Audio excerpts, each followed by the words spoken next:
doop doop doop doop doop doop doop. Podcasting with Baloo. Doop doop doop doop doop. Dee dee dee dee dee. You doing pretty good? Yes, I am.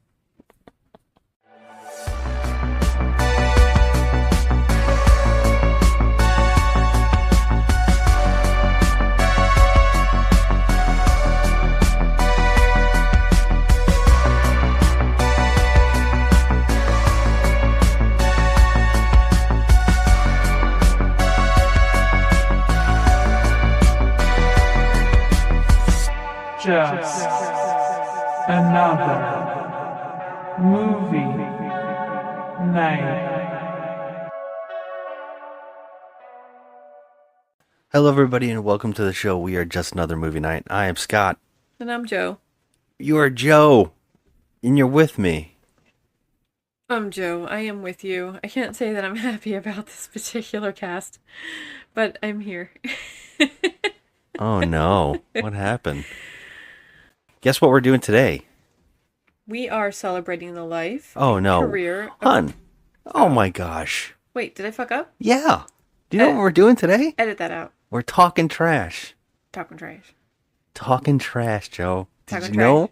Talking trash indeed. Talking trash. You know why? Because this is our show to spoil, debate, crap on, and give second chances to the lowest rated, the much debated, and the often forgotten flicks of the internet, all while asking the question, is this the worst movie ever made? And if not, what is? Because here on the show, we believe that you can't truly review a film unless you know what the lowest rated is. And what the worst movie is. Yes. What is the worst? That's what we're here for. We're here to suffer through it. For you.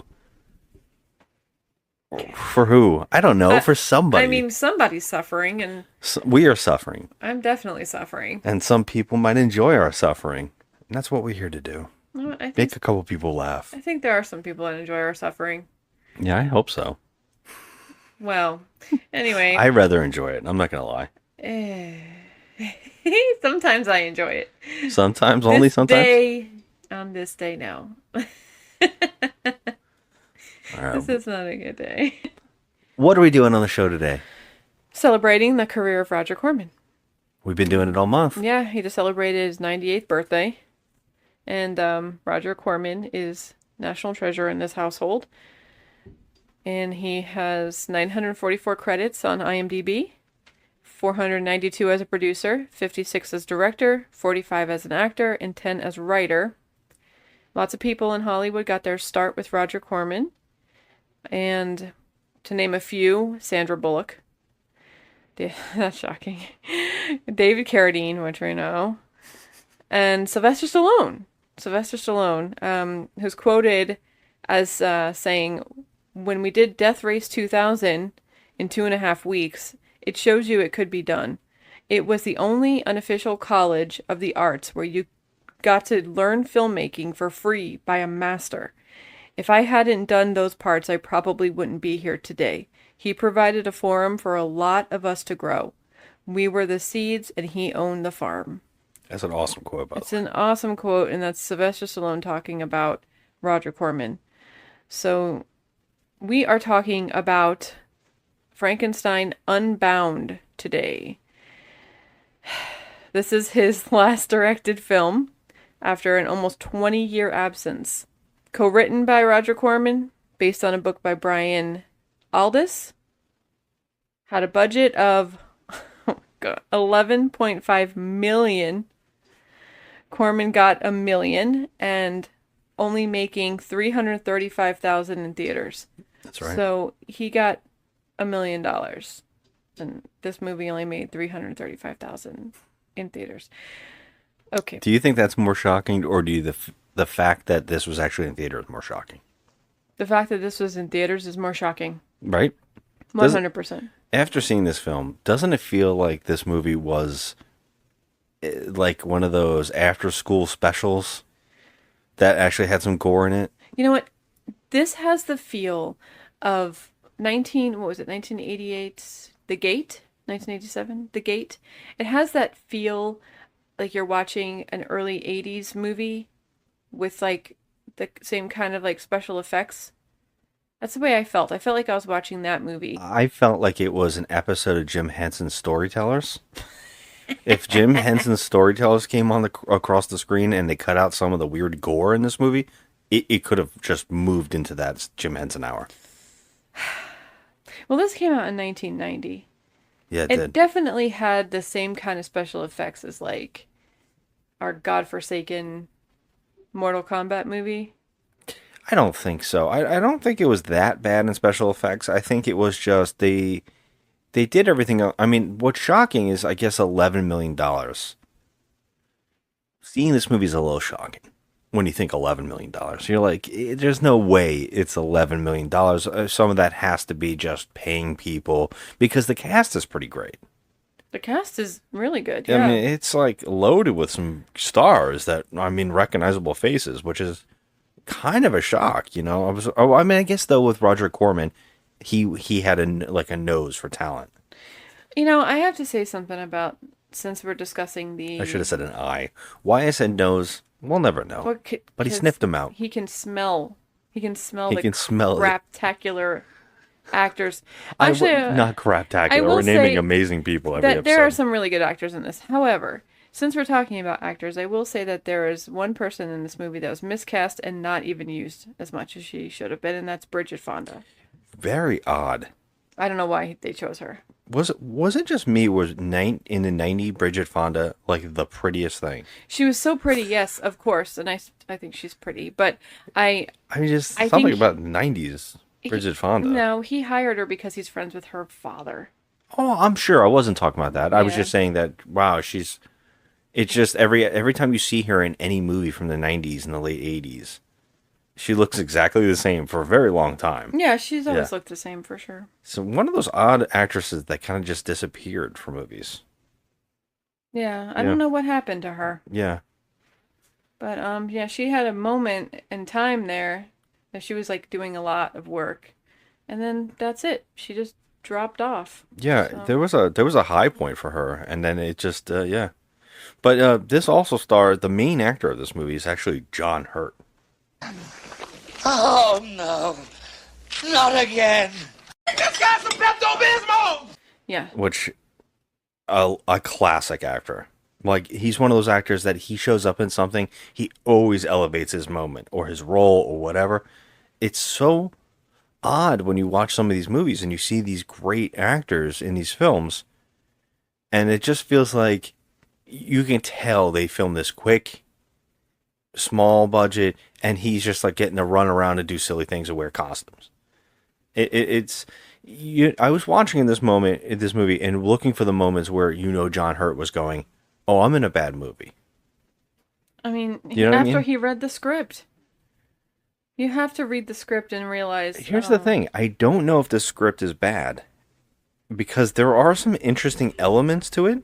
There's an interesting idea. I'm guessing the book that it's based on is a more intriguing concepts, but I kind of like the idea of looking at science and scientists and the creation of things through a lens of somebody like traveling through time and running into scientists from from these fairy tale stories, these big stories. And it's kind of like an interesting parallel. And I think that's intriguing. I think there's something definitely there to it. But the movie is done in a way where, like I said, it feels like it was one of these short stories in one of these television shows, like Goosebumps, or not Goosebumps, but what's the one with Steven Spielberg didn't he have one? Oh yeah. What's the one that you had? Tales from the Tales Dark from the Side, Dark Side. and all Yeah. those shows like that, where it was just like these, like 40-minute episodes, and they just told you these little horror stories. Mm-hmm. This could have been that. Scientist jumps through time. I mean, we'll just talk about the plot. It's very easy because all it is a scientist from the future, which is 2034. No, it's 2031. Oh, 31. Yeah, So I'm apparently- so sorry. Apparently, they just wear conic kind of clothing because everything's like cones. Yeah, there's a lot of cones. Conic. How do you? Tunics? No, like like when they show the children, they're just wearing like cone dresses. look like cones. You don't remember? They do? I just remember them wearing like flaps, a lot of flaps. There was like a flap over their chest. Baggy. Everybody was wearing MC Hammer clothes. I guess I thought that was going to really take off. No, they look like cones. I'll show you a picture. What do you mean by cones? Like their outfits were like their dresses. The girls were wearing dresses, and they were wearing like cones. Like you don't remember? I just don't know. I'm trying to imagine what a cone is in your mind. Like their skirts look like cones. I'll have to show you a picture when I find like it. what cone? We're talking about like an ice cream cone? Yeah, like an ice cream cone. And they were like, yeah. Everybody kind of looked like those Dutch kid like statues. Oh, like yeah, little tchotchke things. Yeah, those little the Dutch boy and the Dutch girl statue. That's what everybody kind of looked like. And we only see 3 or 4 kids in this movie. Yeah, it's like 4 of them. Yeah, and they're nutcases. But everybody's wearing baggy silver clothes, shiny clothes. All the scientists in this movie, in the opening, are all wearing giant baggy Calvaricis and like anything from the 90s that they thought were going to be like really popular. Oh my god, Calvaricis. It looks like a Nike commercial of what they thought that was going to be the future. Everybody's got baggy clothes, really silver, a shiny everything, and it's like, oh, that's a science outfit. Yeah, sure. Yeah. It's odd, but yeah, this movie is just basically really easy to talk about. Stop looking for the cone. We're gonna move on from the cone. No, I want you to see what I'm talking about. What good podcasting information this is. Visuals. Well, visual we got nothing aids else. of cones. This movie is so... You hit 2 cones. Those could have been people. Those could have been guests at her wedding. They were cones. Okay. We got lots to talk about. I don't know what you're talking about. I'm just going to be complaining the whole time. Isn't that the whole show? Yeah, I guess you're right. It sure is. Oh my god. So, anyways, we're in 2031, and we're seeing a scientist who his creation is the idea that he can shoot a laser beam at anything and make it disappear. He's saying that he's using black hole technology. A weapon. A weapon beyond your wildest imagination, General. A particle beam that simply makes the enemy disappear. Project Safe World can give your armed forces the power of a black hole. Okay. All right. You know what? There's nothing better than an idea than shooting a black hole into anywhere on the Earth, and that might be good. Mm-hmm. Yeah. The thing that sucks everything into it like a void. Yep. He's shooting that at something. And the funniest thing is he's using the Statue of Liberty to shoot at, a tiny little miniature version of it. What is his idea here? Like, let me prove the point that this might be a disaster and shoot out of an iconic thing that we have in the United States. Well, can I ask you a question? I was a little confused by this opening scene because they are shooting a laser beam at a little mini Statue of Liberty. However, were they trying to send it through time? No. Where were they sending it? That's the whole point. He's saying he's creating a black hole, which would mean just he wants. And the logic here is completely disastrous. If they're creating a black hole and they're sending it through that black hole, how would they know it went through the black hole? No, okay. He's saying that he made a weapon that when it shoots at a target, it will make it disappear. It would just erase it. He's saying that he's using black hole technology, which doesn't necessarily make any sense whatsoever, because if he was using black hole technology, which what does black hole technology even mean? Those words are just so stupid together. But if he's shooting a black hole at an object, it would be creating a rip in the middle of our planet and creating something that would keep growing. Right.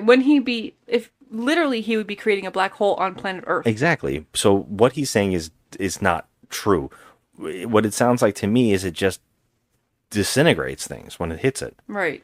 Why he says the word black hole is kind of baffling. But again, this is one of those things where scientists just don't get black holes, in these old pop culture things. And that's why it's science fiction. At the end of the day, it's just fiction. Mm-hmm. It's just nonsense. It's just idea. People are coming up with ideas to trying to like gel an idea together. So of course, naturally, and let's just back up and say, again, he says he's creating a weapon to create peace. I don't understand that at all. Like I was like, what? What is your goal? What is your goal with it? This is, I guess, it's supposed to be a parallel to creating the atomic bomb. Well, if we create this, we can cause peace on Earth because no one will want to fight because we could just drop a bomb on them. But the problem, what they didn't think of, is that everybody gets an atomic bomb now. And now everybody can threaten each other. And now everybody's always on edge. True. But, I mean, it did. We haven't had an actual World War III. We keep having little problems. But in a sense, is it creating peace because you're under fear? And so here he is going, I'm going to create a weapon that could just make anything disappear. So what if someone else creates that same weapon? It's just another nonsense thing. But he thinks it's going to create peace on Earth. But the problem is, while being interviewed, he's like, well, the interviewer person's like, well, there's a lot of weird things that have been happening on the planet since you created it. And he's like, it's not me. But then when that reporter goes away, he goes, yeah, it was me. I was like, what? Our main character is a guy. He looks out the window and sees a rip in the sky. And he goes, yeah, I did that. Yeah, that sucks. Yeah, but doesn't he at one point he says, well, that may not be a good thing. Yeah, he pretty much says that when he looks at it. He's like, I fucked up. Yeah. I was really looking for peace on Earth and I really created a clusterfuck. What the reporter says is people have disappeared. There's a rip in the sky that's creating weather events. By the way, the thing in the sky looks like a giant rip of purple light. Mm-hmm. Like neon lightning clouds. Like someone just like cut the sky. Yes. Yeah. Your cloud's building again, Joe.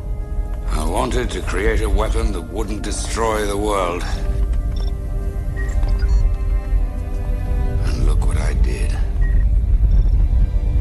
Is it reversible? Oh my God, I hope so. Needs more work. To be even funnier with the technology of 2031, the cars are kit. This car looks like a cross between like the Batmobile painted silver. Yes, I was thinking this too. It's kit in the Batmobile and the mixed. Catmobile and the Catmobile. the Batmobile and Kit. Yes. Mixed in together like they had a baby. But here's the thing. I'm still when I went into this movie, I was thinking something completely different. Yeah, I didn't expect time travel. I did not either.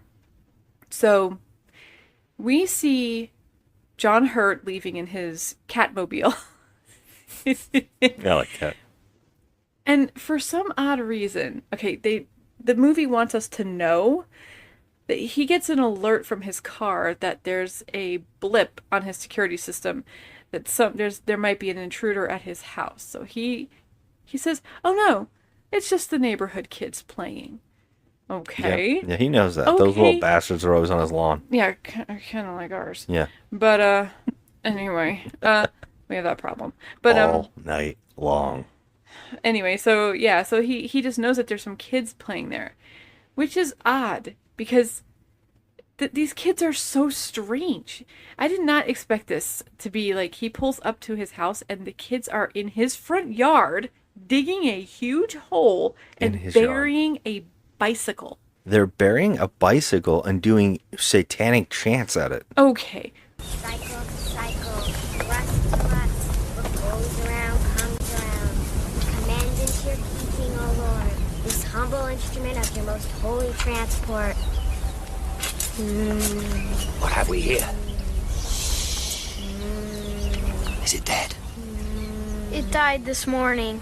How'd you know it's dead? She got a new one. Progress. Secula, seculorum, funiculi, funicula. Okay, Sarah. Well, this is shocking to me and also ridiculous and stupid because why are these children burying a bicycle, number one, and why are they doing it in front of his home? His home. And he just acts like he knows these kids. Like, they come around all the time. First of all, why are these kids around your house? Yeah. Why? I don't even... And they when they're doing their little chant, their creepy chant, And they're... they say that the cone bike has outfits. died. And he's like, Yeah.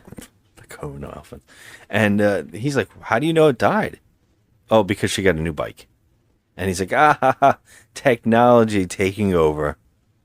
Because now she has the same exact bicycle, but with the spokes covered up like pie pants. Like, what kind of little shit overprivileged little brat is this? She buries her old bicycle because she got a new one? There's nothing wrong with the old one. I think the next gen of game systems that I get, I'm going to go to the neighbor's yard and bury the old gen in the front yard. Do you think they'll be happy or... I'm pretty sure they'll be upset. They'll get a notification on their Ring camera that there's a psycho in their garden. You know, I'm never gonna bury one of my game systems. Let's change it. If I get a new remote control and I just go bury it, I'm just gonna dig and do a chant in front of their house. Do you think they're gonna be like super stoked?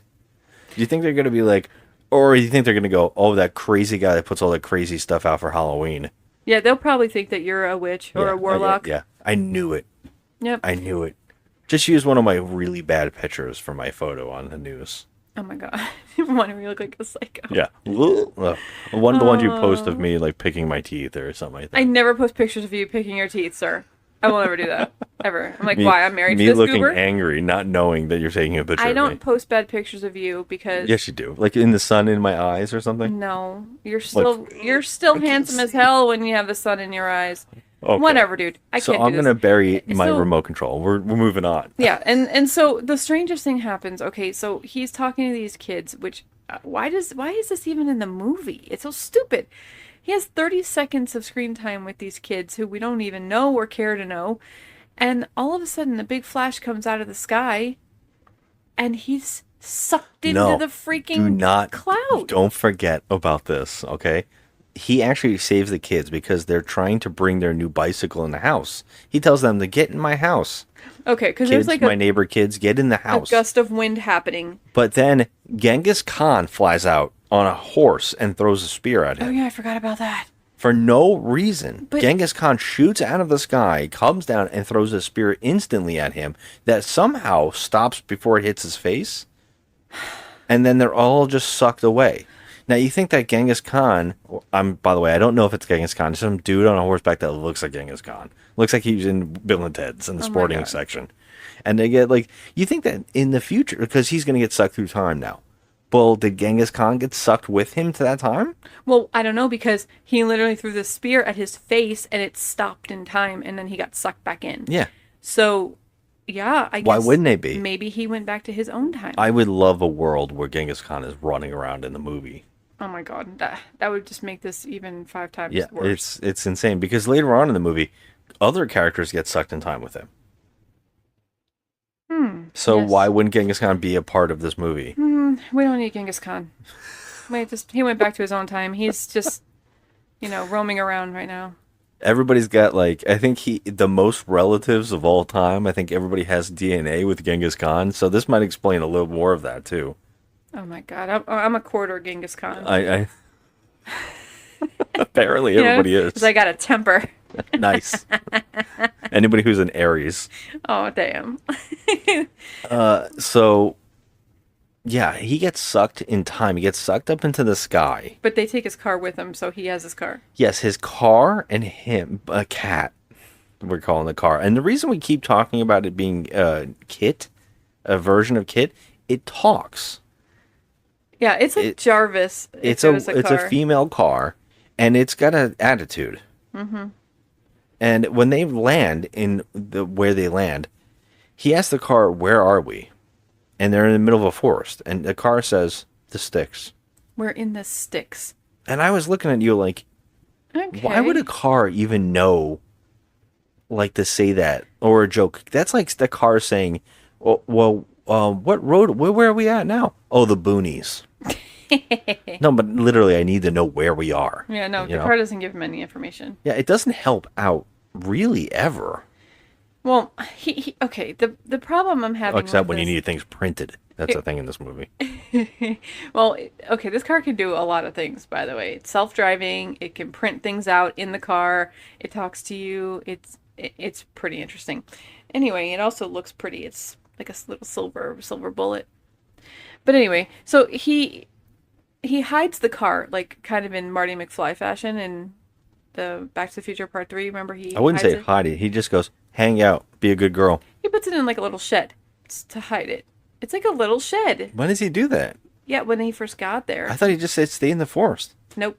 Nope, that was later. He put this in like a little shed. He found a shed. Yep, and he actually put it in there. I don't remember that at Yep. all. Wow, Jesus. Okay. And it doesn't have a door. It's just like a little like shed with like one side open. So that anyone could stumble upon this thing, but whatever. Why would it matter? And he seems just fine. Not only fine, he's pretty ecstatic about everything that's happening in this movie. He doesn't have any cares in the world. Like, something just happened to you, dude. You just got sucked into a time portal. Who knows where you are, okay? Who knows where? And he's not even concerned. He just gets out of the car and starts walking. Comes up to a town where everyone's dressed in like period clothes and looking at him funny because obviously he's just wearing like a suit jacket and some slacks. And he's not taken aback by this at all. Yeah, he goes into a pub and he actually sells what seems to be a wedding ring. I didn't understand that either. He takes off a gold ring off his ring finger, it seems to be to me. And he says, how much for this? No, like, I give you 50 pounds. Yeah, no, the reason he's trying to sell his ring is because he wants food. So He's only got a MasterCard. Suddenly he's hungry and he wants food and he only has a wallet full of plastic. Yeah. So he's like, oh, well, here, can you take my ring and, I'll sell it to you and you can give me some money. Okay, fine, great. Still, not even bothered by anything that's happening. These people are, you're obviously in the 1800s, obviously. Yeah, he keeps telling everybody he's from America. Okay. Well, Yeah. we all know that John Hurt is not American. Yeah, and he says, well, New Wave, because someone later on points it out to him. They go, oh, you're not British, and he's like, oh, I'm kind of a New Wave American.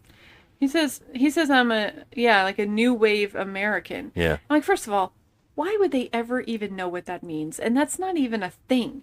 Yeah. And he's just so casual about it. And he sits down in this pub in front of a man who we learn is not only Raul Julia, but he's playing Dr. Frankenstein. Yeah. And he's just not even... John Hurt is not even moved at all. The fact that he's sitting in front of Dr. Frankenstein. No, he's pretty shocked. He That's seems a moment. fine. No, he doesn't know. He's just talking to a guy. He doesn't know who it is at first. And they're kind of having a talk about how they're both scientists or doctors. No. And he's in Switzerland. Yeah. Right? That's the big thing. He's in Switzerland now. They make mention of it because Dr. Frankenstein's looking at a newspaper and he sees it's Geneva. Which he can, yeah. And the date. And he sees the date. And, everybody's speaking, American. English. Everybody speaks English. And, big Switzerland thing. So, yeah, I guess that's the thing. And he can just talk to them. Everybody's fine. He can read the newspaper.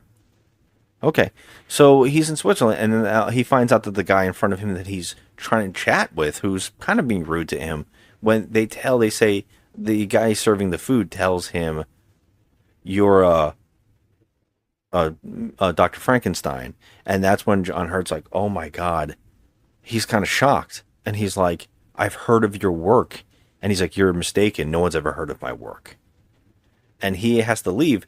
They mention how his brother was killed, and the criminal who's being jailed and being sentenced is the nanny of his brother who was murdered, and she's being held for the murder. Okay, I need help with this. Yeah, I don't... Okay, first of all, what does this have to do with anything? This is just filler in a movie.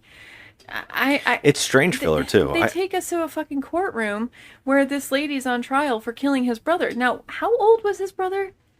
And where's the parents? Where's the parents? Because the brother must have been young if he had a nanny. But Raul Julia is an older man. Yes. So how does he have a brother that's a young kid that needs a nanny? What the hell? That's what I was. What Why the wouldn't it be hell? the son or the daughter or like I don't know. I guess makes it could no be sense. stepson. No sense. Well, what's even more nuts is in the courtroom, Mary Shelley. Shelley. Oh, I'm sorry, Mary Shelley. Shelley. I'm sorry, Mary Shelley. Yes. You keep saying shelling. Who's not yet Mary Shelley. But Okay, so what's even crazier is that Mary Shelley is in the courtroom. Did I say it right? yes. So she's in the courtroom. Why? So they're kind of posing that Frankenstein's real. Yeah. You're not surprised by this. Well, The writer of yeah. the novel that created this character is in the real life with him. Yes, I'm surprised by this whole movie. And why doesn't John Hurt know? He knows of Frankenstein Right. because of the book Okay. Well, yes, obviously. and not of the real person. Well, it's never been established So when that he's a real person. He's sitting in front of him. He's a real person. Right. Well, I know he finds that out now. So you're telling me that nobody in history ever found out that Frankenstein actually existed? Like Victor Frankenstein wasn't a real person that she wrote the book about? I guess I never did any research. Well, that's what I'm saying. It's like he doesn't know this. Like he's a famous scientist. He's read this book. He's very enamored. Like when he sees her, he's like, "Oh my god, that's Mary Shelley." Yeah. Who's And- being played by Bridget Fonda? Yeah. Doesn't And- fit. It's odd. But he's more in shock with, "Oh my god." And when he saw Frankenstein, he didn't like say, "I thought you were a fake character," or he's freaked out because we're guessing that in this world, Frankenstein is a real person, and then this scientist has known about his work. But now what we're finding out is, no, he's read the book, and he's meeting a fake character. And so they're suggesting that he was a real character as well, and nobody ever found out about these famous murders around the area where she wrote the book, and also about the real life man who was also a doctor who famously, there was a bunch of murders around him. His brother was mysteriously murdered, and Onani was hung for. Then his wife was mysteriously murdered. Like this would all be in the papers. It would say that her book was created off of this whole thing that happened. Right. So he would know what the outcome here was. Mm-hmm. And he's a scientist. And not one moment of this does he think, "Holy shit, if I do something here, I might change the future." No, he doesn't think about the future at all. No, in fact, he goes out of his way to jeopardize the future. Oh my God, yeah. And I mean, he's an asshole already because he already jeopardized the future when he came from the future. He created what looked like hell on earth. Yeah. So, I mean, this guy's a complete piece of shit. Yeah, he is. And the funniest part is he keeps acting like he's noble because his first instinct is to free the nanny. And he goes on like a journey of trying to free the nanny. And every idea that he comes up with to free the nanny is the dumbest fucking idea I've ever heard in my life. Well, she was found guilty and is going to be hanged at noon tomorrow. And he only has that amount of time to clear her name and get her released. Now I'm like, okay, first of all, why do you give a rat's ass about this person you've never met in your life?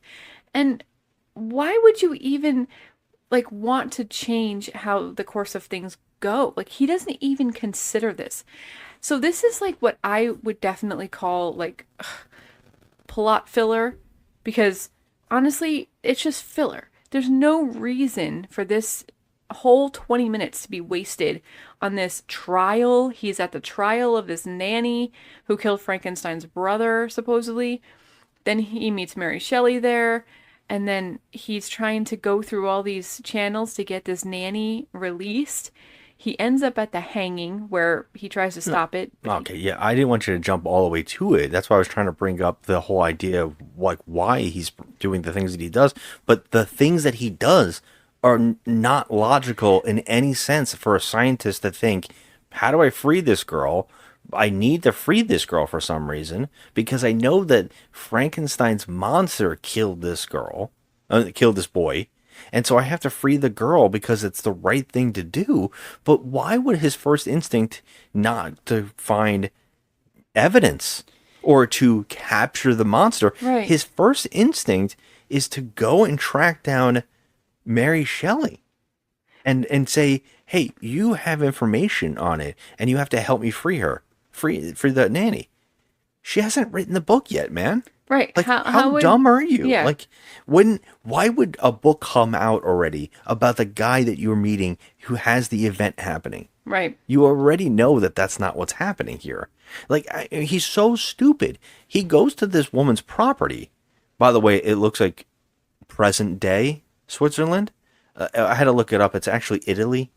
There's like palm trees. I had to look into it. Switzerland does have a lot of this, and it's gorgeous. But you can clearly see boats in the background, like a yacht, and you can see power line. I saw a power line, and I heard online that there's a scene where he runs into. I don't know if it's her brother. I think it's her brother, right? She had a really weird family. There was like a bunch of stuff. She was actually like the mistress. She was Mary a mistress of someone very big in the government, right? Wasn't she? No, I don't know. He's some kind of baron. Or influential person. Yeah, and like they were all basically the yuppie versions of back then. Like everybody was doing drugs and everybody was partying and they were all doing free love, a lot of sex parties. Mm-hmm. There's like a lot of stories on them and the crazy seances and the weird things that they would do. Well, he goes and finds one of them who's played by Jason Patrick. Yes. Who's in this for about 5 minutes. Yes. And he is out of control acting. He's like just really overdoing the whole thing. But I heard when they're in the scene together, you can see a car drive by. I'm mad that we didn't notice it, but we were also watching this on poor quality. It's supposed to be 1812 for God's sake. I mean, yeah. They already showed us a power line. Well, we thought it was Cat. It could have been Cat. Cat was just driving around in the background. It could have been Cat, yeah. There could be a whole movie in here with the Ferris Bueller people, like the two guys that stole the car. They drove around for a joyride. They found Cat in the forest. Watch my car. Don't let a pigeon shit on it, right? And then they're just driving Cat around. Yeah, he goes to this house. This is his first instinct to free this woman. Is he goes to their house, meets the family, and then basically says, I know you're a great writer and your book is amazing, but you can help me free the nanny. What would her evidence be? Yeah. She wrote it's not... A book that hasn't been released yet, and an event that really hasn't... It's science fiction. Yeah. Like, why would... I'm so confused as what he... And then he's like... And this guy's supposed to be a famous scientist who created a talking robot car. Yeah. And also created a rip in space-time, basically. And he doesn't know she hasn't written the book yet because the events are happening around him. I mean, like, what a fucking moron. Like, that would be predicting the future. Oh, my God. Like, if she wrote the book, then he would be like, oh, she can see time. And then she's like, I don't know what you're talking about. I didn't write it yet. He goes to his car and actually has the car print out the novel. Twice, by the way. He prints it out twice in this movie. I was like, man. Talk about like misusing your printer, man. Like, I know, what a waste full of paper. Novel prints out. He goes, I need the hardcover. I'm like, what the fuck? Wait, but before he goes to Jason Patrick's house, doesn't he follow Dr. Frankenstein to the woods after the trial? I forgot because we were talking and I just kind of rushed through it. But yeah, he follows him to the woods, and that's where he sees that he's meeting up with the monster, who I motioned to you looks like Joaquin Phoenix in makeup. Yeah, it's the first time we see the monster, and he follows him because this is another thing that he thinks he can do to free the girl, is he thinks that he can follow him by sneaking around in the bushes, Oh, there was actually another time that he followed them, but we couldn't see what was happening.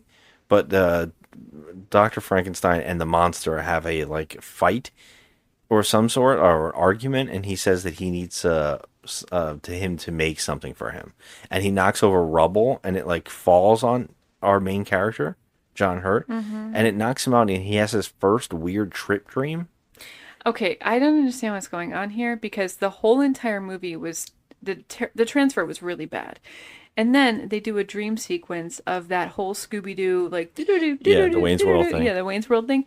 And we're supposed to see what's happening? I didn't understand. All I could see was just bits and pieces of weird visuals. I don't even know what I was looking at.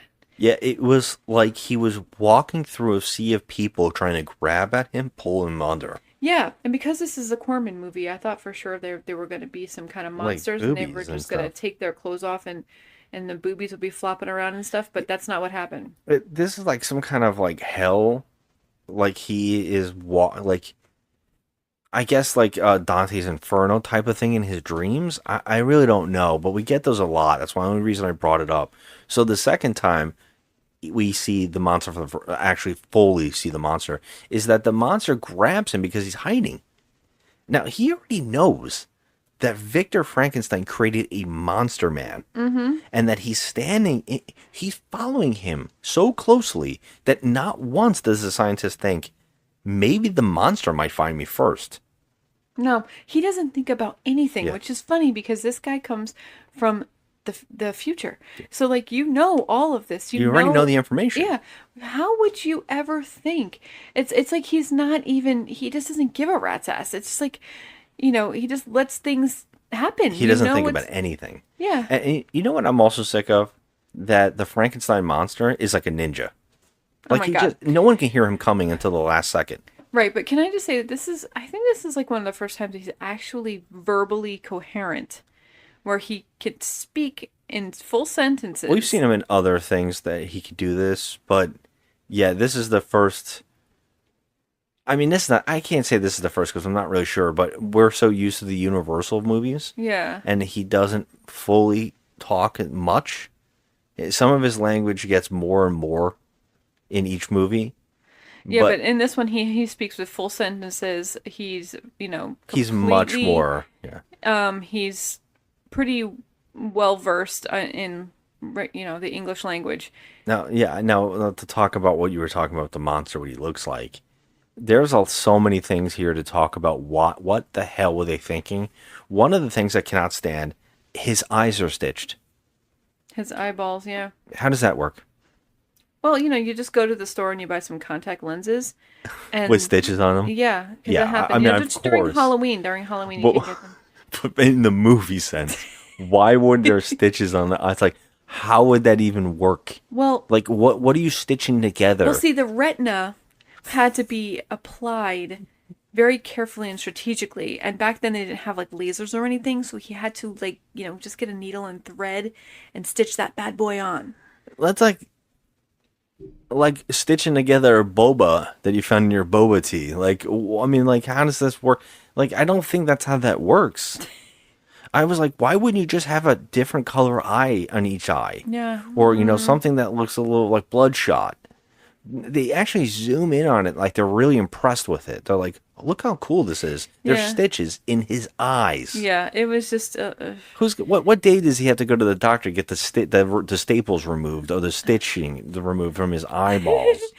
Well, I was gonna say like the makeup on this creature, it reminded me of so many other creatures in other horror movies. And no, he's not green. He's not like your traditional like grayish color like Frankenstein's monster we're used to. He's basically a regular skin tone, Oh no, he looks like a red kidney bean. but he does have regular skin tone, but he's all like battered and fucked up and stretched. He's very stretched. Yeah, I like that you said he looks like Joaquin Phoenix stretched. He does. He looks like Joaquin Phoenix in makeup. And I said he looks like the cover of the movie Brain Dead, which is like a guy's face being like pulled, like it's just like a mask pulled into like these things stitched on. Like imagine Handsome Jack from the Borderlands games, but if it was like held out. Oh my god, you're right. Yeah, I'm looking at that right now. But the worst part is he has long hair. Yeah. He's got like weird, and it's weird doll hair, like a pony hair. Okay, he looked like Victor Crowley.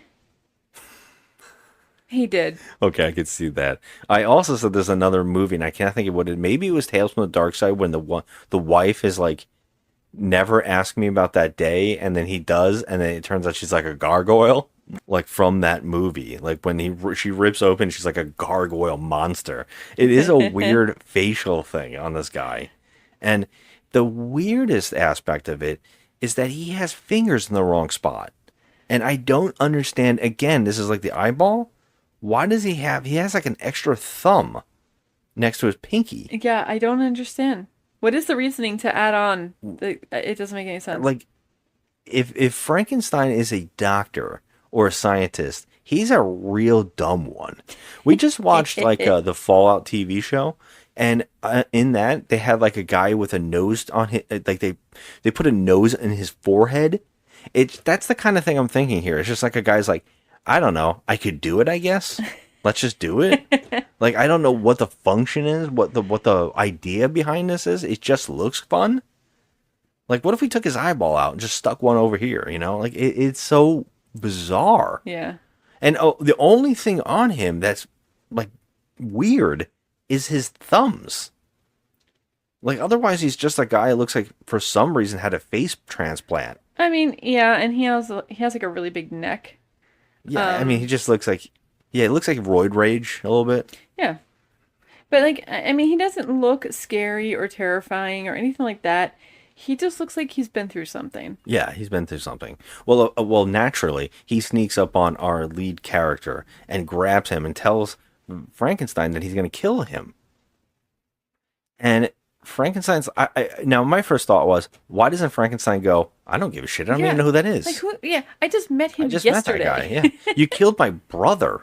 Yeah. At this point, I don't give a shit. Yeah, how about you killed my brother and I'm letting an innocent girl take the fall? Yeah, and he doesn't give a shit about the brother, and he does not give a shit about the nanny. Nope. He doesn't give a shit about anybody. For some reason, he tells the monster, and, well, he doesn't tell the monster to let the guy go. He just shoots his flintlock handgun. You know, he uses a flintlock gun and shoots it at the monster, and it hits a tree. But the monster freaks out like he has never heard something like this before. That means that Victor Frankenstein has never shot at him before. Yeah.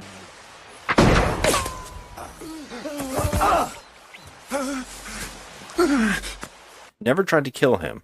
He acts like it's like he has just seen the most violent explosion in his life. He's like, whoa, and he like runs off, and that's how he saves our main character. Okay, whatever, but that's when, for no reason, again, scientist, butterfly effect. Naturally, what does he do? Does he A, not tell Victor Frankenstein where he's from or anything that's going on? Or does he B, give him a little bit of information and try to ask Victor, sneaking, being intelligent, help him free the girl? Or does he C, tell him everything about the future? Well, this guy does C, and he tells him everything. He shows him his car. Why not? He tells him that he virtually is from the future. Yep. And that he knows everything. And he even gives him an envelope to write a letter to his wife and tell this guy to go give it to him, to her. He's go send this letter to my wife. It's going to help us free the girl. Why doesn't Victor Frankenstein go? Why? Okay, here's the thing. Frankenstein's a bad man, okay? Oh, yeah. He is going to let this girl hang when he knows that his monster creation killed his brother. Okay, what is with the letter? Why can't he speak to his own wife? Yeah. That's number one. And number two, yes, you're right. Why can't he just go down to the freaking judge and be like, hey, I created something. He's a hot mess of a thing. He would killed be my brother. would be a criminal. Why couldn't he say that guy There's a guy in a courtroom at one point. It says, "Oh," and we see our main character walks upon dead sheep or lamb in the forest, and it's just so bad. They're laying down sleeping, and then he just put some fake guts on top of them, and Yeah, they're that breathing. was funny. But in the courtroom, this guy who owns these animals says a giant man came out of the forest and killed my sheep and knocked me over the head. Who would have done that? And everybody's like, you're drunk and you're an idiot. I'm like, wait a minute. Why would he lie? And why would he kill his own money? And why would he knock himself out, you know? He says maybe the kid was killed by this monster. And everybody's like, you're just an idiot. No, all Victor Frankenstein has to do is, I also saw the monster. That's true. He doesn't have to say, I created this thing. Nothing. He can lie. Yeah, he can lie. He can totally lie. But he just lets this girl hang. He lets her hang. It's like he's almost into the idea of the monster to the point where he's allowing it to live. Yes, and the monster keeps saying, I'll leave you alone. I'll leave you alone if you make me a mate. Yeah. And, like, just fucking do it, guy. Yeah. Because he needs to stop hurting people. Weren't you, like, because at this point, we got time-traveling scientist. We have, like, a time machine, like, kind of storyline. Mm-hmm. We have Frankenstein. We have Mary Shelley, the writer of Frankenstein. Mm-hmm. Weren't you imagining, any minute now, Count Dracula is just going to show up in this film? I was waiting. I know. Or, like, just something insane. I was expecting something else. Because at this point, I was like, they're just mixing in so many ideas here that I'm not sure anything makes any sense together. Why they even thought some of this would be. I mean, like, again, it's an interesting concept. There's something there, but it just doesn't do it. Like, it does nothing to it. Because I just wasn't expecting a whole time travel thing. yes. It was just quite I wasn't ridiculous. expecting John Hurt to time travel from the future to the Poconos and hang out with Mary Shelley. I know. So, explain this to me. Because he does meet up with Mary Shelley again. Again. Because he can't stop the hanging. Because Frankenstein refuses to help him, and she's just hung. And this is the weirdest moment, is he runs up, not masked or anything, and tries to free the woman from hanging. Yep. She gets hung, but they just pick him up laughing and throw him into the ocean. Yeah. Now, I was like, shouldn't he be jailed? Yeah, like he probably would have been hanged for that injustice. Yes. Whatever. So anyway, he washes up on shore, and guess who finds him? Oh, Mary Shelley. Just washes up. And again, he has another one of his dreams because he's drowning. And he has another dream. And in the dream, it's like evolving more. Each time they have the dream, and it's like more elements of what's happening in his world are in the dream. But this dream is particularly crazy because we just mentioned all the pop culture references. Now he's in Dr. No, the James Bond film, where the villain, he's on the table like James Bond, and the villain is shooting it looks like a heightened version of him in makeup.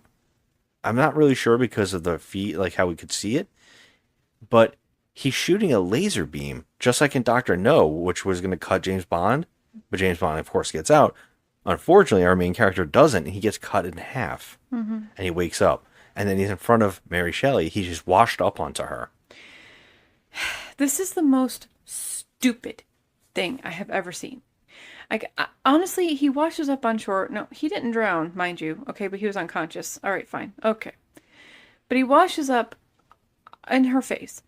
Then they proceed to walk together and talk together. And he tells her again about how wonderful her book is that she hasn't written yet. It goes for, I was going to say multiple choice.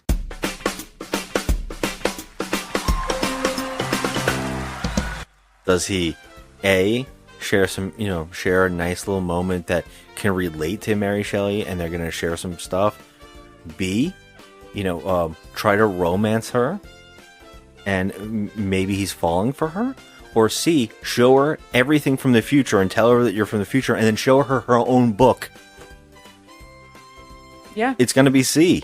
This guy's a fucking idiot. Yeah, well, He there's not only- a couple of elements of all of those items in there. Because, yes, he does show her the future, the car, the book, everything. But She even asks him, how does it end? And he's like, well, I don't know if I should tell you that. You already told her everything, you jackass. yeah, it's like, do you really want to know your own future? I mean, why don't you just read her the book at this point? He prints it out and gives her the book, and she's actually shocked because it's her married name. Yeah, she's not married yet. He literally, like, let me tell you something. If this was Back to the Future, there would have already been a time paradox, okay? He completely destroys the future. Completely. Yeah, that's what I'm saying. And then he freaking has sex with her. Yeah, that's the oddest Are moment you ever in movies. kidding? Like, if you're sleeping with her, why do you think that she's going to get married? She's going to want to be with you. Like, I don't understand. You're going to change the course of this woman's entire future. Yeah. He doesn't even think about it. He shows her a talking car. Let me ask you something right now.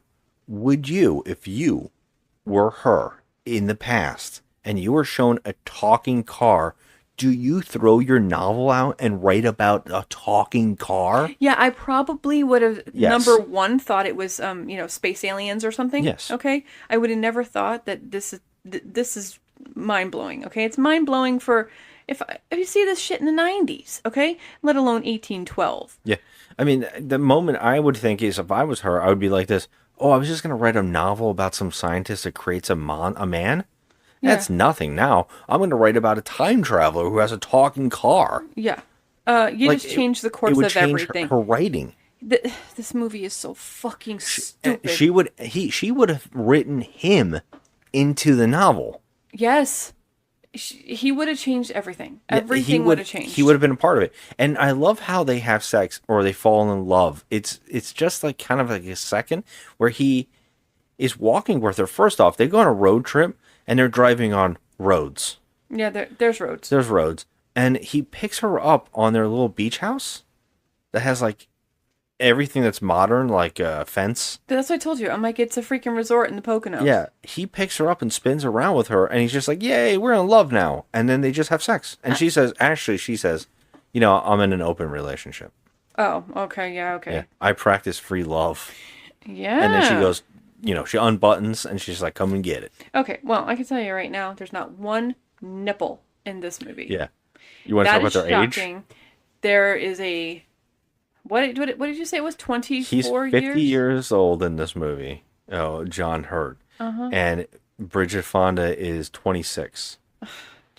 You kept asking me, like, what's the age gap here? Because this is an odd relationship. And I was like, well, it's not that bad. It could be way worse. If she was like a 20-year-old and he was like a 65-year-old or a 70-year-old, I would have been like, this is I still weird. think it's gross. And the only reason she's in this movie is because her father is friends with the director. Period. Yeah, she's talented. Period. But she had nothing to do in this. Yeah, like, there's no. reason why he would have hired her for her special Jason talents. Patrick was in this. That blew my Same. mind. He has no lines. There's nothing for him in this. And, Nothing. like in the 80s, he had like full roles. Like he, Yeah, but now in this, it's like they just put him in there because he's pretty. I guess he was hardly even in it. Yep, for just a second. But she was the most miscast.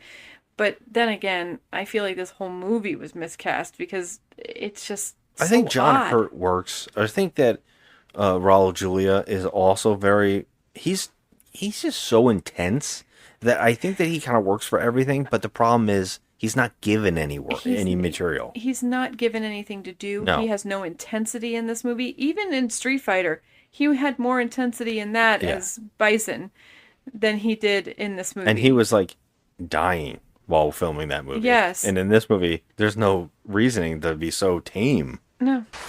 You made me. Now you would destroy me. Why? You murdered my brother. Murdered? You stopped his life. He was easily crushed. You should have made him strong, Victor, like me. I did not make William. No? Then who did? He was born of woman, you monstrous wretch. And he was just, there's nothing there. There's nothing there. I was literally hugging which is kind of funny, but Mr. Frankenteddy is what I call him. And he almost had me out because I was so comfy hugging Yeah, Mr. I Frank and looked Teddy. twice. And it almost had me out because I was so bored during the dialogue scenes because I'm just like, why are we having dialogue? There's no point. He's already ruined the future. What is the reasoning? It gets worse. It gets crazy because it gets so weird that after having sex, he goes and just hangs out with Victor Frankenstein again. Although Frankenstein's an asshole, and it turns out that he's like, Frankenstein's just like, I have to make a mate for him now. And he's like, why? Why wouldn't you just kill him? And he's like, no, I have to make a mate, and then he'll leave me alone forever. You heard him. And he's like, and if I don't, he's going to kill my wife. Now, for some odd reason, his wife takes a carriage, A horse and buggy. by herself. In the middle of the night. Although she has a guy that works for them. So she has a whole bunch of servants and all that stuff. But There's always for a guy some who drives a reason, carriage. She literally rides in the middle of the night to where was she going? I don't even remember. To see Frankenstein. Okay. I know. He got that because he gave the letter. I didn't understand any of that. So Well, weird. she races off, but Frankenstein, the monster, is waiting in the forest for her, and he's able to run at her, knock her out of the carriage, and now, in one of the most odd gore scenes I think I've ever seen, he looks like he's going to rip her, her top off. Mm-hmm. Instead, it rips her in half. I thought that this was going to be the quintessential Corman moment where, there's rape in the woods. Yeah. Because it's in a lot of his movies. I could have seen that. I thought that was going to happen. But no. He rips off her top, but at the same motion, she's ripped in half. Like, in that scene in The Thing where he's putting the paddles on the guy's chest. Yeah. Like that. And she's dead. Dead. Yeah, It just and- kills her. You see her, chest ripped open, but then all of a sudden they throw a leg. What? You didn't see it? I didn't see any leg. A leg rolls over. A leg? Yeah, I didn't understand it at all. I was like, what is that? I didn't see any leg. Yeah, they show her, her chest split open, and then all of a sudden a leg rolls over. Oh. And well, they show a shot of it. I was like, what the hell? Did she completely split in half like a rack of lamb? Like, Oh my God. What just happened here? I didn't see that, but And this is even odder. Somehow, both Victor and our main character have a sense that this is happening, so they run out into the forest and they meet her halfway and they find her dead body. Now, how do they know that? does Victor A cry and have an emotional breakdown? B, throw up and feel disgusted and want to commit suicide? Or C, not give a shit and take the body home and make it a bride? If you were thinking C, you'd be right. So he doesn't shed a tear. No, he just looks up and goes, I gotta make a bride now. Gotta make a bride. Yeah, gotta do it. A human being is no match for my creature. We are not very well made, you know. Our eyes are poor. Our limbs use muscles to the disadvantage of both. I have made wonderful improvements.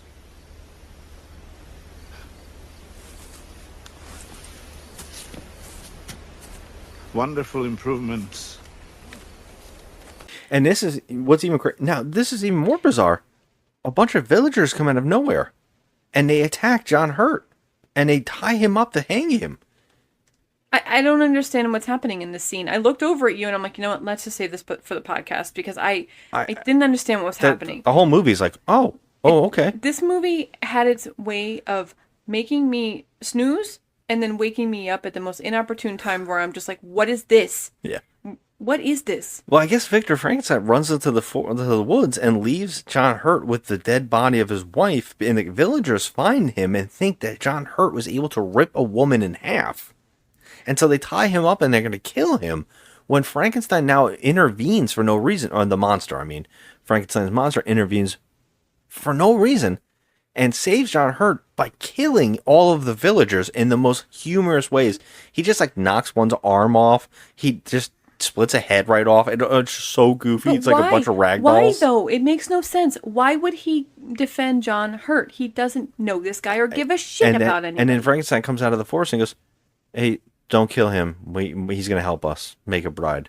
Now, Frankenstein has just seen his monster who has killed his wife, and he's just like, just leave that guy alone. He's going to help us build the bride with my dead wife. Yeah, that I'm going That's to give it. to you. That's it. Yeah, I'm going to give my dead wife to you. Yeah. After he just killed her. I mean, I guess. I guess. So he talks John Hurt, like he threatens him with the monster, telling him he has to help him use his car's electricity to resurrect his wife as the bride for his monster. And so they do it, and there's like a whole thing where they talk to the car, and they find out if we do this, it could send us to another time. And the car's like, I'll die, but I will force you into time again. And he's like, okay, let's do it. So he makes the monster hook up wires up to all the way up to the building's top, like in the movies that you've seen, and ties it to the cross. So when it gets electrocuted, it naturally gets struck by lightning. Of course, they can predict this.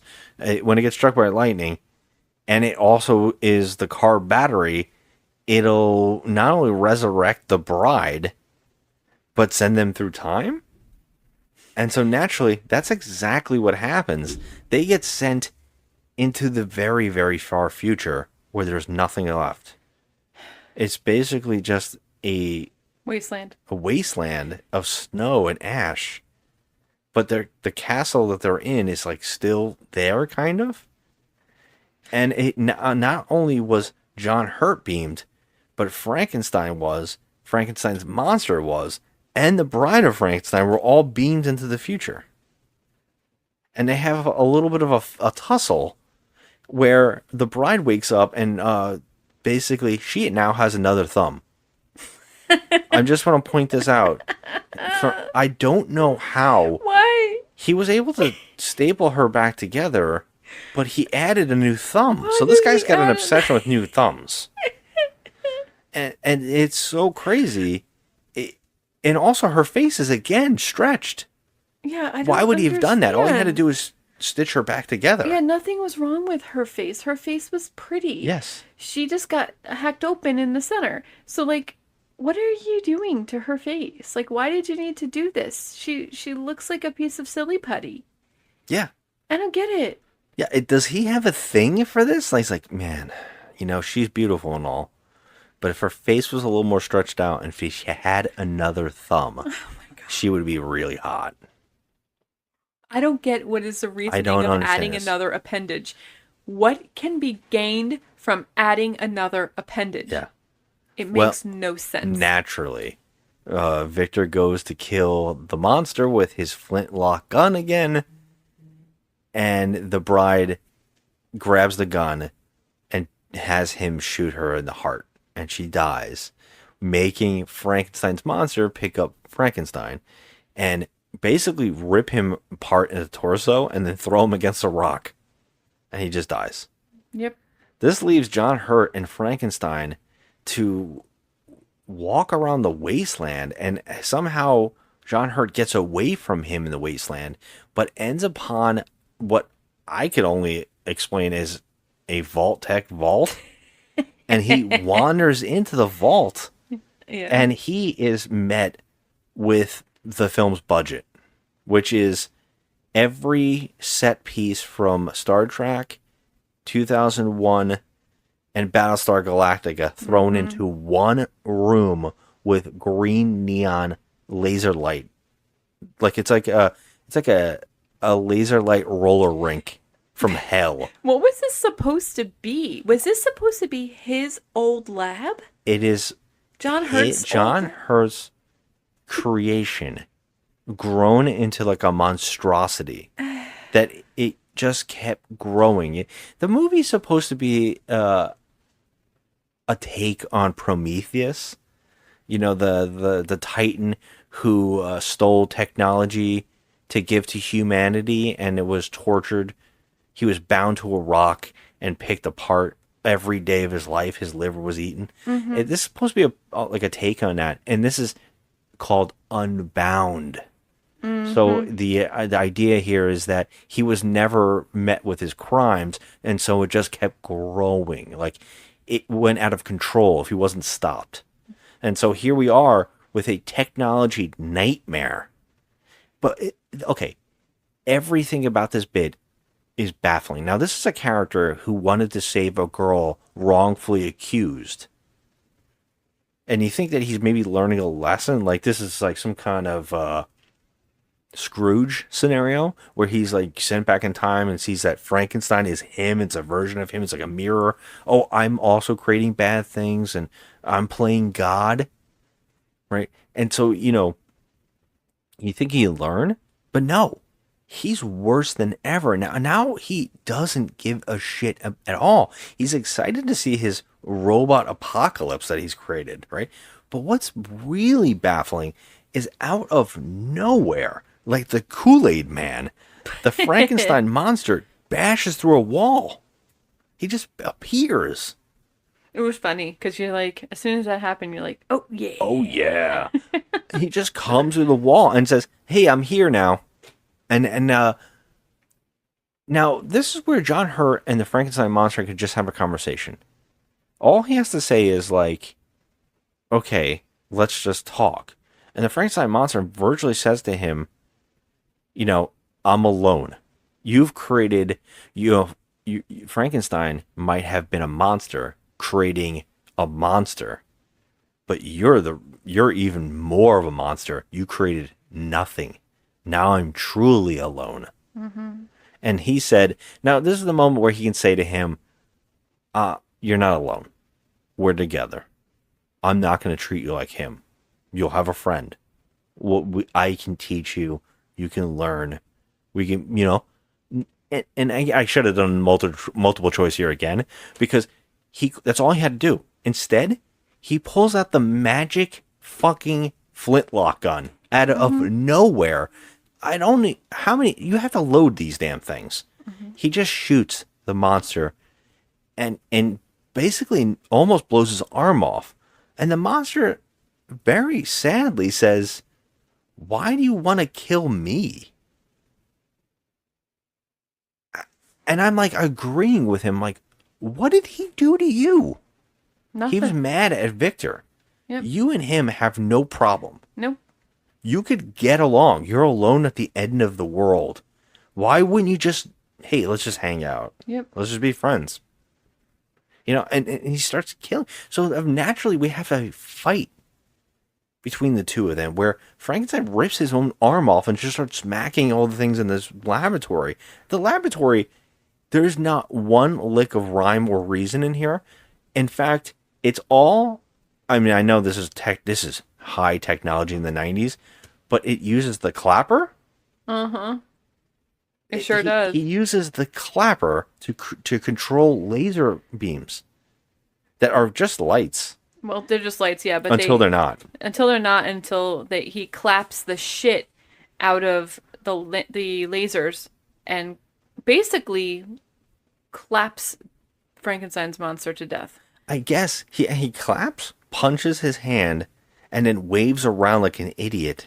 And laser lights just keep hitting Frankenstein's monster, making him blow up, kind of. Not all the way. It would be cool if he blew up. Yeah. And then while Frankenstein's dying, the monster says, "You can never kill me.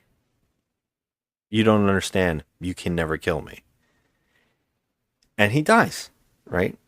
And now this character, John Hurt, is free, and he's in his lab that he's so happy about.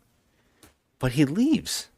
In fact, the laser shows him the way out, and he opens another vault door into the nothingness, and he walks outside, and he sees in the distance a robot apocalypse, just like a robot city. And Frankenstein told him, the monster told him, "This is the heart of the monstrosity that you built, the monster that you built." And he didn't know what that meant until he walked outside and saw there's the city.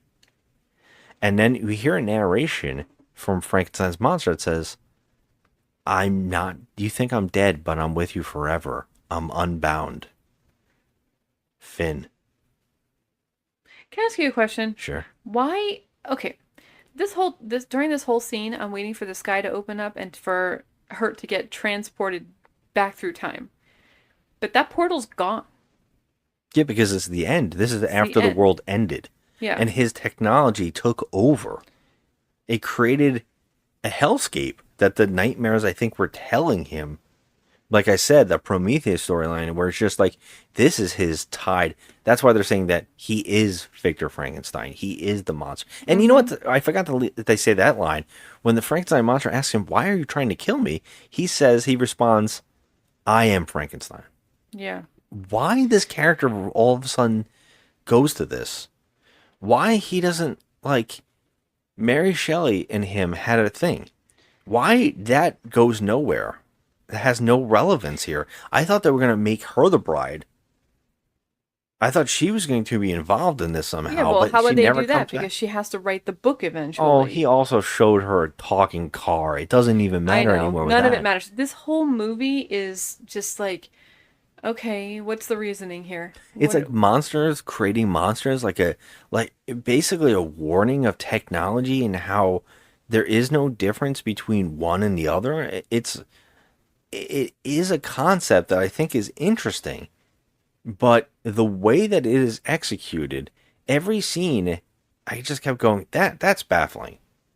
This is a weird I idea. was baffled through the whole entire film, and also very like, ugh, They just it's rush. boring. They It's just- rush through it. They rushed through it. It was, I was bored to tears. I was just bored. That's why you had to keep looking over and be like, "Are you awake?" Unfortunately, I am awake. Yes, I don't want to be awake. I want to take a nap, but it was just a snooze fest. Yeah. This movie. It was a snooze fest. He single-handedly destroyed the world by fucking up. Well, that's the point, yeah. Like, unchecked. and if you're he- unbound, you would just create until everything was gone. Yeah, I guess so. I mean, I get the point, but it's just it was not executed properly, and this did not at all feel like a Corman movie that we're used to. And you I know? said that in last week's episode. I said, I'm afraid that the last movie we're going to do is him in the 90s, and that means it's got none of that vibe, that culty feeling. It's more of that too clean. And the movie it feels like an afternoon special. It feels like a TV movie event. It doesn't feel culty. It doesn't The feel... thing I love about Corman movies is that they all feel culty. Yeah, that drive-in feeling. This Yeah. has none of that. This feels very straight-laced. Mhm. Again, no nudity. The violence is bizarre and goofy. They could have used some cool effects. I mean, Corman knows a lot of people. You know, he actually went, when the producer came to him, they asked him, come back to direct. We want you to come back and direct again, and I want you to make a movie. He went to Wes Craven and asked him to write a script for him to make this movie, and it kept getting passed around until he didn't like it too much, and then he had the writer of this movie do an adaptation of the book, Frankenstein Unbound, and then he also went in and rewrote it with this guy. Mm-hmm. So he was basically changing on the fly, Corman. And maybe that's the problem. Maybe the problem is that they just couldn't figure it out what they wanted to do with it, and it just kept evolving. But I would think that you would want some sex and violence. Yeah, there needed to be something in this. You really I was bored to tears. You gotta grab some of that somewhere. And I'm shocked. I wasn't he didn't bored. go for the nudity or whatever. I wasn't bored because there was no sex and violence. I was just bored because of the whole tone of the movie. Yeah, but was wouldn't that have so picked up each scene? slow. I mean, If they did it more clever, you'd be like, oh, cool. yeah, it would have kept me more alert and awake. Yeah. That's for sure. But I mean, I'm glad we didn't get a John Hurt sex scene. I'm glad. well, we got enough of it with the Bridget some Fonda. kissing. It was like, but I, what would you give this? We gotta give this a score. Well, is it the worst movie ever made? No. No, It's not. But it It's sucks. not. It's not even the worst Frankenstein movie I've ever seen. I'm gonna challenge you on that because I think it might. There's some Universal ones that are pretty bad. No, no, And I know there's other ones too. no. I challenge you on that. Wow. No, this is probably the worst Frankenstein movie I've ever seen. I did not. Yes, it is. I'll think about this. I know we've seen others like Frankenstein versus Jesse James or whatever. Is that what it was? What? Jesse James and Frankenstein's aunt or whatever the hell that movie was. That's Oh. like awful. Oh, stop! That was There's a supposed to be ton of funny. those. But No, I don't think it is. I'm gonna give this a 4. really, Yeah, I don't think it was the worst. I don't even think it was that bad necessarily. I think it's got some ideas, and I think it's a TV movie, and I do think it would have fit perfectly in a Jim Henson Storytellers episode. oh my god! Instead of being an actual full-length movie release is baffling to me. Why are you saying Jim Henson? Okay, stifle yourself. I said Jim Henson had a show called Storytellers. I know It but would be perfect in there. It's not. If it was cut down to 40 minutes and was just more of a tighter movie, yeah, no, absolutely would. Wow, Scotty, I can't believe you're giving it a 4. I'm giving it a 3. That's not that far off. I of mean, mine. I want to give it a 2. It wasn't that bad. It was bad. This movie was bad. It was probably the worst of the Cormans that we watched. And that's including No. Death Sport. No yes, way. it is. Death Sport is way worse. I would rather watch Death Sport. At least there was a freaking something happening in there. Death Sport's bad. Something happened in there. There's a tit at least. I feel like this is more competent than Death Sport. I think Death Sport is a mess without story or plot whatsoever. No, This one at least tried to have a plot. I tried to have a plot, but the plot was terrible. I think it's better than Death Sport. Death Sport has no plot. But Death Sport was more entertaining. And I was also- not asleep. Yeah, but I think we were expecting what Death Sport is, and that's why you were awake. You were expecting something better from this. And what did I say? Anytime an older director or writer comes and makes a universal horror monster into into a later generation, it's the worst thing, and I'm so scared. And that's why Argento's Dracula is so bad. That it's like, this is not even Argento. What is this? I know. See, that's the thing. That's the Corman same thing should here. Stick with with what he's good at, and Argento should stick with what he's good at. Of course. And that brings us to our segment of why we can't have nice things. I'll show you 2 extremes of online reviews and how the internet destroys the movie rating system. So I'm gonna give you one 1-star review and one 10-star review of Frankenstein Unbound. All right, let's start with the 1 out of 10. This is titled Awful by Induction, Proof Included. I actually watched the entire movie. You might be surprised at this, but I was under the impression from the first scene that it couldn't possibly get any worse. Actually, it was almost like a proof of awful by induction. It kept getting worse with each scene. If scene K is bad and scene K plus 1 is worse, scene K plus X will be worse than the one before it. I challenge you to disprove me. Include certificate of sanity. All right, that's funny. That was funny. That's funny. And then the 10-star review is, if you like schlock, you're going to love it. Corman's masterpiece. Uneven mood throughout the movie. Jesus. Script all over the place. High production value compared to Corman's average. Special effects from the 70s, early 80s. Computers that are huge boxes with flashing lights. Sci-fi cars out of the 60s. John Hurt and Raul Julia giving good performances while trying not to laugh. The script is the real winner here. Can't even believe they managed to shoot this. 10 out of 10 from me. Wish I could rate it higher. So stupid. That is the dumbest review I've ever heard. Yeah, I just okay? can't stand you that. You just completely contradicted your 10. He kept doing it, but he's being a jerk on purpose. He is. It's just like, oh, I gotta give it the best, even though I know it's terrible. Well, there are only and two it's not even 10s. that good schlocky. It's not. There are only 2 10s and 2 1s. So Schlock means Corman has schlock movies. Yes. These are not. This wasn't a schlocky movie. This No, was not at all. to me. This was too safe. And I think that's why Yeah. you're hating it as much as you are. I think it's just too safe and too generic and too mediocre to be good in your eyes. Anyway, even decent in your eyes. Yeah. I think I raise it up because I do see what he was trying for. I think a 4 is still a low score. So I mean, I don't think that's that bad. But on our list, we've been doing all the movies, and this is our 34th movie on our list. And you're saying it's worse than Deathsport, but can we at least have find each other in the middle here and agree that Deathsport might be a little worse? Will you at least agree with me that it is worse than Leprechaun in Space? Or better than Leprechaun in Space? So you think this movie is better than Leprechaun in Space? I think it is. But you're saying no. No. Nope. No way. You're saying that this is worse than Toxic Avenger 4 and Leprechaun in Space. Christ. I mean, I think it's worse than... This is definitely worse than Leprechaun in Space, but it's better than Toxic Avenger 4. Well, we had Toxic Avenger 4 at 8 and Leprechaun in Space at 7. Shit. Well, Yeah. put it wherever you want. Oh, jeez.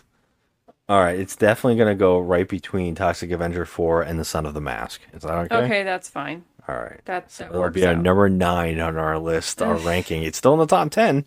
This was bad. I hated it. I knew you were going to. I really Yeah. do. Oh, The Christmas Tree is at number 12. Are you happy it got booted out of the top 10? Oh, I said it every Are you episode so far. happy? We've started pointing it out. Yeah. I knew this wasn't going to be that good. I was a little worried about Corman's movies from deep diving into his huge movies that he's done. I knew it might be a little of a nervous thing because he makes so many movies. Yeah. And I think that, I was right. I think they pretty much went downward as we went along in the month, and I knew that this might be the biggest problem of the bunch. Although I still think Deathsport is by far the worst. It is a disaster of a film. Even the filmmakers hate it. Let me ask you something. How many 90s movies do we have on our list? There's probably a lot, which just goes with my whole thing about how 90s movies are trash. Have you said that? Yes. I've said it many times. You always say music, 90s music. I always say the 90s movies I might think be the 90s worst. in general is trash.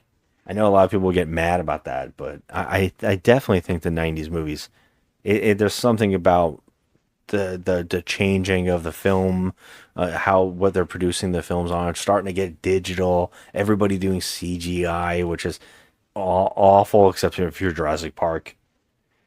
Yeah, but I don't know. Going forward next month, hopefully we'll have some fun. We're going to start doing some TNA movies. TNA, and hopefully they're movies from 1985. It's my favorite year for movies. That'd be fun. We'll see. All right, so anything else to add before we leave? No, just that, Roger Corman, you are still a national treasure. You are 98 years old, and I hope you live to be 200. That's all. Nice. I love that. I really do love that. I love him. All right, everybody. Thanks for listening. We're going to get the hell out of here and get some Z's from after this movie. And thanks for listening. Hit us up on social media. I am at Just Another Movie on Instagram, and Joe is at The Crafty Misfit on Instagram. Always love to hear everybody's thoughts or opinions, or even if you just want to tell us the worst movie ever made in your opinion so we can watch it if we haven't seen it. Love to hear it. Thank you so much. Have a good one. Bye. A weapon. A weapon beyond your wildest imagination, General. A particle beam that simply makes the enemy disappear. Project Safe World can give your armed forces the power of a black hole. What the hell was that? Some negligible atmospheric vibration, huh? Barely measurable. Will they fund the next step? Time out, Doc. In the 3 months since you've been testing this thing, we've had freak weather, people disappearing, and these time slips. I'm sorry, but we have a very public crisis brewing here.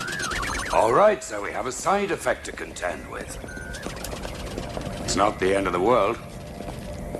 The president is getting a sore throat from denying any knowledge of this program, Joe. I've got to tell him something. Yes, well, tell him, when we implode an object, it slips out of time. And right now, when it goes, it sort of leaves the door open. What you're trying to say is that you seriously screwed up. He wanted a weapon. He's got a weapon. We got work to do.